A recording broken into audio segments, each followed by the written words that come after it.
Hi everyone, আমি লিপিকা। আমি বর্তমানে আছি ব্যাঙ্গালোরে। আর কয়েকদিন হয়ে গেল তোমাদের সাথে ভিডিও পোস্ট করতে পারিনি, ব্যস্ত ছিলাম, তাই ভিডিও বানানোর ইচ্ছেও করেনি ডিউটি থেকে আসার পর। তো আমি কেবলই ডিউটি থেকে আসলাম, আর তোমরা সবাই জানিও কেমন আছো, ঠিক আছে? তো আমি এখন আসছি, আর সেই গরম আসার পথে কিছু নিয়ে এসেছি, ঠিক আছে? তো এই যে আসার পথে এগুলো বাজার করে নিয়ে এসেছি, কারণ কিছুই ছিল না রুমে, শুধু চাল ছিল আর তেল ছিল, ব্যাস।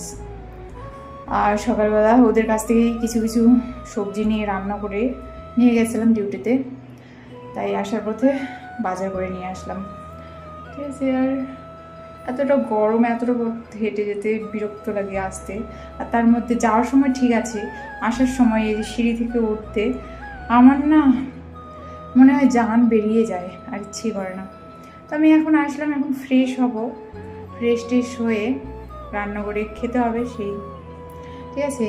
আর ভোট তো চলে আসলো, ভোট দিতে কে কে বাড়ি যাচ্ছ আমাকে অবশ্যই কমেন্ট করো, ঠিক আছে? ওকে, বাই, টাটা, গুড নাইট।